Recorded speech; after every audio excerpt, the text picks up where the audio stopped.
నమస్తే హరీష్ గారు. నమస్తే. సార్, ఇది చాలా పెద్ద క్వశ్చన్ నాది. అంటే అన్నీ జరుగుతుంటాయి, వాటి అన్నిటికీ కూడా కారణం దేవుడనే అంటారు అందరూ. మనం కూడా అలాగే అనుకుంటాం, నేను ఈ కర్మ చేశాను, నాకు ఇంత బాధ వచ్చింది అని. ఇదంతా ఎందుకు జరుగుతుంది అసలు? అంటే ఇన్ని హత్యలు కానీ, ఇన్ని అత్యాచారాలు కానీ, ఇన్ని ఘోరాలు కానీ ఇంత జరుగుతుంటే నిజంగా దేవుడు ఏం చేస్తున్నాడో ఆపకుండా? ఇదొకటే కాదు, ఇంకా చిన్నపిల్లలు పాపం అసలు అంటే ఇప్పుడు సరే, మనం అంటే ఏం పాపం చేశామో, ఎవరికి ఏం హాని చేశామో, మనకి ఇలా జరిగింది అని సరిపెట్టుకోవచ్చు. కానీ చిన్న చిన్న పిల్లలు హాస్పిటల్లో అసలు దాని పుట్టుపూర్వోత్తరాలు కూడా తెలియని రోగాలతో బాధపడుతూ ఉంటారు. యాక్సిడెంట్లో ఫ్యామిలీ చనిపోతూ ఉంటుంది.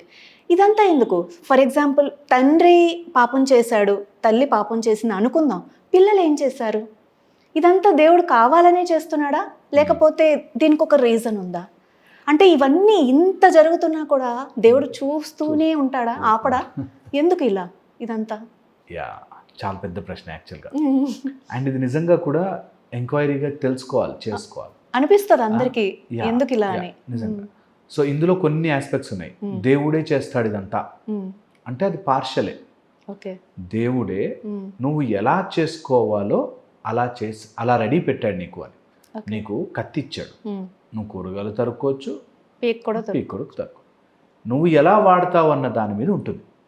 సో దీన్నే మనకి ఇంటలెక్చువల్గా చెప్తే దాన్ని మన విచక్షణ అని చెప్తారు. ఆర్ మనకి డెసిషన్ తీసుకునే కెపాసిటీ ఇచ్చాడు భగవంతుడు. ఇది నీ లైఫ్లో నువ్వు ఏది చేసుకున్నా నా రూల్స్ ప్రకారం నడువు. అగ్ని 30 ఏళ్ల నుంచి వంట చేస్తున్నాడు కదా, సర్లే నా స్టవ్ దగ్గరే ఉంది, అగ్నిలో వేలు పెడితే కాలకుండా ఉంటాలే అనుకోదు. 30 years వంట చేసాము కన్నా వేలు పెడితే కాలుతుంది. ఓకే, ధర్మం, దట్ ఈస్ ఇట్. అగ్ని ధర్మం అంతే, కాలుస్తుంది. ఓకే, దాని క్వాలిటీ అది. అట్లాగా భగవంతుడు అన్నిటికీ కొన్ని క్వాలిటీస్ ఇచ్చాడు. నీకు చాయిస్ ఇచ్చాడు. అరే 2 మార్గాలు ఉన్నాయి, నీకు ఇంత శరీరం ఇచ్చాను, నీకు ఏదైనా గ్రహం చేయగలిగే పంచేంద్రియాలు ఇచ్చాను, నువ్వు కర్మ చేసుకోవడానికి కర్మేంద్రియాలు ఇచ్చాను, నువ్వు ఎలా వాడతావో నీ ఇష్టం. దేవుడు చెయ్యడు, దేవుడు మనని చేశాడు, ఈ సృష్టిని చేశాడు, నువ్వు దాంట్లో కొన్ని రూల్స్ పెట్టాడు, ఆడు గేమ్. సో ఇది నెంబర్ 1. ఫస్ట్ మనం అర్థం చేసుకోవాల్సింది, దేవుడే చేస్తాడా, దేవుడు అందరినీ కొడతాడా గిల్లుతాడా కాదు. దేవుడు చేసిన రూల్ ప్రకారము 2 జరుగుతూ ఉంటాయి. నువ్వు ఏది చూస్ చేస్తావు దాన్ని బట్టి నీ కర్మ నడుస్తూ ఉంటుంది. నా కర్మ ఇంతే అన్నారుగా, నిజంగా కర్మ మనము చేసుకున్నదే కాబట్టి అలా నడుస్తుంటుంది. ఇది ఫస్ట్ అర్థం చేసుకోవాల్సింది. సో దేవుడు ఏది చేయట్లేదు, అన్నీ చెయ్యడానికి గల సోర్సెస్ మాత్రం దేవుడే ఇచ్చాడు, బట్ దేవుడు చెయ్యడు డైరెక్ట్లీ. సో చిన్నపిల్లని చంపుతామా లేక పెద్దవాళ్ళని చేస్తామా అన్నది సెకండ్ మీకు వస్తున్న క్వశ్చన్. దాన్ని థియరీ ఆఫ్ ఎవల్యూషన్ అంటాం. ఈ జీవితంలో ఇంప్రూవ్ అవుతూ పోవాలి అంటే ఓకే, ఎక్కడో ఒక డిఫెక్ట్ ఉంటూ ఉండాలి, దాన్ని కరెక్ట్ చేస్తూనే ఇంప్రూవ్ అవుతాం. ఓకే, ఒకప్పుడు కచ్చా హౌసెస్ అని మట్టితో అలా చిన్న గుడిసెల్లా కట్టేవాడు. అదే బాగుంటుంటే అందులో బ్యాడ్ ఏమి నీళ్లు రాకుండా ఉండి ఎండ రాకుండా ఉంటే అక్కడ ఆగిపోయేవాళ్ళం. ఇంకా ఇంప్రూవ్ కావడానికి ట్రై చేసేది కూడా ఒక చెడు ఉన్నప్పుడే దాన్ని గెలవాలని మంచి వస్తుంది. ఓకే, దాన్నే మనకి ఆ ఎవల్యూషనరీలో కొన్ని మిస్టేక్స్ జరుగుతాయి, కొన్ని బాధలు వస్తాయి, మళ్ళీ ఆయనే వచ్చి దాన్ని కరెక్ట్ చేసి సెట్ చేసి ఓకే అలాగా జరుగుతుంది. థర్డ్ వచ్చేసి ద డ్యువాలిటీలో ఏంటంటే 2 ఉంటాయి. పగలుంటే రాత్రి ఉంటుంది, వెలుతురుంటే చీకటి ఉంటుంది, శబ్దం ఉంటే నిశ్శబ్దం ఉంటుంది. నిజముగా మనకి చెడు ఉంటేనే కదా మంచి మార్గం ఏదో తెలిసేది. తప్పు జరిగిన చోటే కదా అయ్యో ఇది తప్పు మంచి చెయ్యొచ్చు అని తెలిసేది. సో ఖచ్చితంగా భగవంతుడి క్రియేషన్లో నీకు 2 అక్కడ దైవీకమైన శక్తి తెలియాలి అంటే రాక్షస గణం కూడా ఉంటుంది. అందులోంచే దైవీకమైన శక్తి ఆ ఇంప్రూవ్మెంట్ వస్తుంది. సో అందుకని భగవంతుడు ఏమి ఆడుకోవడానికో టార్చర్ పెట్టడానికో కాదు. That is the part of the game, part of the plan. నువ్వు ఏది చూస్ చేసుకుంటావు, నువ్వు అటు దానవుల సైడ్ ఉంటావా దేవుళ్ళ సైడ్ ఉంటావా అన్నది యూ షుడ్ డిసైడ్. సో ఆ డ్యువాలిటీ ఉన్నప్పుడే లైఫ్లో ఆ వెలుతురు చీకటి ఉన్నప్పుడే ఓకే నేను చీకటి నుంచి వెలుతురులోకి రావాలి అనే ఆశ కూడా ఉంటుంది. అది లేనన్ని రోజులు ఏదో భగవంతుడు ఆట ఆడుతున్నాడు అని and fourth, very very important, భగవంతుడు ఎప్పుడూ చెప్పేది, ఓకే, దట్ ఓనర్షిప్ తీసుకోకపోతే, నేను చేస్తున్నాను, ఇది నా కర్మ, నేను చేసేది అని టేకప్ చేయనని రోజులు దేవుడే చేస్తాడు, దేవుడే అన్నీ చేస్తాడు, దేవుడు అన్నీ చూస్తాడు. ఇది చాలా చాలా ఇంపార్టెంట్. దేవుడు నువ్వు ఏది చేసుకుంటావో దాని ప్రకారం ఫలితం ఇస్తాడు. రాక్షసుడు తపస్సు చేసిన బ్రహ్మదేవుడు ఎందుకు రాక్షసులకు ప్రత్యక్షం అవుతారు అంటాడు. రూలే, ఎవరైనా సరే తపస్సు చేస్తే నేను వస్తా. ఓకే, బ్రహ్మ ముహూర్తంలో లేచి ధ్యానము చేస్తే నువ్వు బ్రహ్మగా మారే కెపాసిటీ ఇస్తా అని అర్థం. నువ్వు ఏదైనా నీ లైఫ్ని రాసుకోవాలి, దిద్దుకోవాలి అంటే నువ్వు పొద్దునే బ్రహ్మ ముహూర్తంలో లేచి తపస్సు చేయి. నీ యొక్క బ్రహ్మలాగా మారే కెపాసిటీ, బ్రహ్మదేవుడు ప్రత్యక్షం అవడం అంటే నా జీవితాన్ని నాకు కావాల్సినట్టుగా రాసుకోవడం అని. అది రాక్షసుడు చేసినా వస్తుంది. మంచివాళ్ళు అని చెప్పుకునే వాళ్ళు ఏం చేస్తారంటే ఎంతసేపు పక్కన నేను ఇంత చేశాను ఏం రాలేదు, ఇంత చేశాను ఏం రాలే అంటాడు. అదే చెడ్డవాడు చూడండి, వాడు ఇంకెవడి మీద నేను సాధించుకుంటా అని చెప్పి వాడు మొండిగా అయినా కూర్చుని చేసుకుంటాడు అంటారు. ఆ డిఫరెన్స్ చెప్తున్నా. సో అందుకని అటు మంచి సాధువులు, ఇటు రాక్షసులు, ఎవరు చేసినా ధ్యానము, తపస్సు, ఒక పని మీద ఫోకస్ ఎవరికి పెట్టినా వస్తుంది. నువ్వు బాగా ఫోకస్ పెట్టి మిజైల్ తయారు చేయి, వస్తా. నువ్వు బాగా ఫోకస్ పెట్టి ఏదైనా మంచి తయారు చేయి, వస్తా. అన్నిటికీ భగవంతుడి ప్రేరేపణ ఉంటుంది. భగవంతుడు ఏం కూర్చుని చేయడు.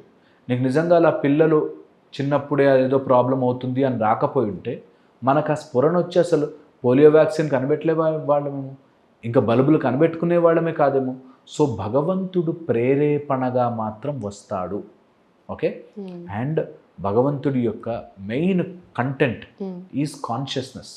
అన్నిటా, అంతటా, అన్ని చోట్ల omni present and omni potent భగవంతుడు. ఓకే, ఆయన నీకు ఈ షేప్ ఇలా అలా అని లేనేలేడు. చెడులోనూ ఆయన ఉంటాడు, మంచిలోనూ ఆయన ఉంటాడు, అన్నిటా ఆయనే వెలుగుతూ ఉంటాడు. ఆయన ద్వారానే జరుగుతుంది. నువ్వేది ఎంచుకుంటావు అనేది రూల్. దాని ప్రకారమే పని చెయ్యాలి. అగెయిన్స్ట్ ద రూల్స్ వెళ్ళి అగెయిన్స్ట్ ద భగవంతుడి ప్లాన్ ప్రకారం బ్రతకలేము, అవ్వదు, జరగదు. నిజంగా కూడా మనకు గాలిలో ఆ ఫిలాసఫీలు ఉన్నాయి కాబట్టే విమానం ఎగిరింది. ఓకే, లేకపోతే ఎగరదు. ఓకే, పారాషూట్గా ఆ స్ట్రక్చర్ రావడానికి దానికి ఆ గాలి యొక్క ప్రాపర్టీస్ హెల్ప్ చేస్తాయి కాబట్టి పారాషూట్ ఎగురుతుంది. సో భగవంతుడు అంటే అదే, the God is omni present and omni potent. అన్నీ చేయగలిగిన ఒక శక్తి నీ లోపల ఇచ్ఛగా, జ్ఞానగా, క్రియగా అన్నిగా మారుతుంది. ఇచ్ఛాశక్తి, జ్ఞానశక్తి, క్రియాశక్తిగా నీకు అదే శక్తి వెళుతూ ఉంటుంది. ఓకే, ఒకటి కాన్షియస్నెస్ అబ్జర్వ్ చేసేది, ఈ కాన్షియస్నెస్ నడుపుతూ ప్రకృతిలా ఫామ్ అయిన శక్తి, ఎనర్జీ, ఈ రెండు ఉంటాయి. నువ్వు ఎలా ఎంచుకుంటావు? ఇప్పుడు ఎవరో యాక్సిడెంట్ అయిపోయిందనో లేకపోతే నువ్వేది ఎంచుకున్నావు? నువ్వు మంచి మార్గంలో ఉన్నావా, మంచిగా నడుస్తున్నా? ఈ సృష్టి నడవడానికి జనన మరణం తప్పదు. అందరూ 100 ఏళ్ళు ఉండిపోలేరు. కానీ ఆ రోజు తాగేసి డ్రైవ్ చేస్తున్నావేమో, నువ్వే 10 వెళ్ళాల్సిన చోట 20 మంది వెళ్తున్నారేమో. నీకు లేకపోతే ఏ జన్మల కర్మ ప్రకారం వచ్చిందో అన్ని రూల్ ప్రకారం నడుస్తుంది. ఒక రూల్ ప్రకారమే నడుస్తున్నాయి. ఇప్పుడు అలా యాక్సిడెంట్ అయింది కాబట్టి ఆ ఏరియాలో ఇంకెవ్వరూ వెళ్లకుండా సరిగ్గా రోడ్లు తయారు చేస్తారు. సో ప్రాబ్లం అయిన చోట అక్కడి నుంచే మనం వెతుక్కుని అక్కడి నుంచి ఇంప్రూవ్ అవ్వడానికి, దట్ ఎవల్యూషనరీ చేంజెస్ రావడానికి హెల్ప్ చేస్తూ ఉంటుంది. ఇలాగా ఇంటలెక్చువల్గా ఇలా అర్థం చేసుకోవచ్చు. నిజంగా ఎందుకు జరుగుతుంది భగవంతుడి ప్లాన్లో అన్నది ఎవ్వరూ కనిపెట్టలేరు. ఓకే, మనము మనకున్న తెలివితేటలతో ఇంటలెక్చువల్గా ఆలోచన పరిధిలో ఇలా అనుకోవచ్చు. మేబీ నాకు చాయిస్ ఉంది, నేను మంచిగా చెడా ఎంచుకోవచ్చు. ఇప్పుడు ఆ పిల్లలు ఎవరైనా రాంగ్గా పుడుతున్నారు అంటే తల్లిదండ్రులు ఇలాంటి మెడిసిన్స్ వేసేసుకున్నారేమో, వారు 2nd మంత్ ప్రెగ్నెన్సీలో ఏమైనా టెరాటోజెనిక్ డ్రగ్స్ లాంటివి తీసుకున్నారేమో, ఎండలోకి వెళ్ళొద్దంటే బయటకు వెళ్ళారేమో, గ్రహణం టైంలో ఇంకేమైనా తగిలిందేమో, ఇలాగా మనం ఆలోచిస్తాం. మైండ్ ఓపెన్ అవుతుంది. ఓకే, అలా ఓపెన్ ఎవరికే జరగకూడదు, బట్ జరిగినప్పుడే లెర్న్ చేస్తాం, ఎదుగుతామంటారు. సో అది ఫస్ట్. దాని తర్వాత కాన్షియస్నెస్గా అర్థం చేసుకోవడం, డ్యువాలిటీ, మంచి చెడు ఉంటేనే కదా, చెడు ఉంటేనే కదా ఇది మంచి మార్గం అని తెలిసేది. సో 2 రకాలుగా ఆలోచించుకోవాలి. ఇలా ఆలోచిస్తే భగవంతుడు టార్చర్ పెట్టడానికి కాదురా, ఏదో నేర్పించడానికి, ఏదో ఇంప్రూవ్ అవ్వడానికి. నిజముగా ఫూల్స్ కానీ వీక్గా ఉన్న వాళ్ళేమో దేవుడి మీద తోసి ఏడుస్తారు. రియల్గా దాన్ని తీసుకుంటే భగవంతుడు నాకు ఈ పరీక్ష పెడుతున్నాడంటే దీని నుంచి నేను ఏదో ఇంప్రూవ్ చేసి చేసుకోవాలి. ఈ సొసైటీకో సృష్టికో నేను ఏదో హెల్ప్ చేయాలి అనేవాడు చేస్తారు.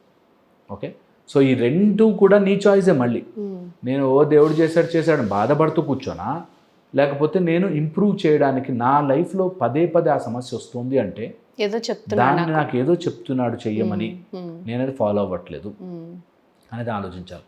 ఈ రెండు కనుక పట్టుకుంటే మనకు భగవంతుడి యొక్క ప్లాన్ తెలుస్తుంది. Okay, I think.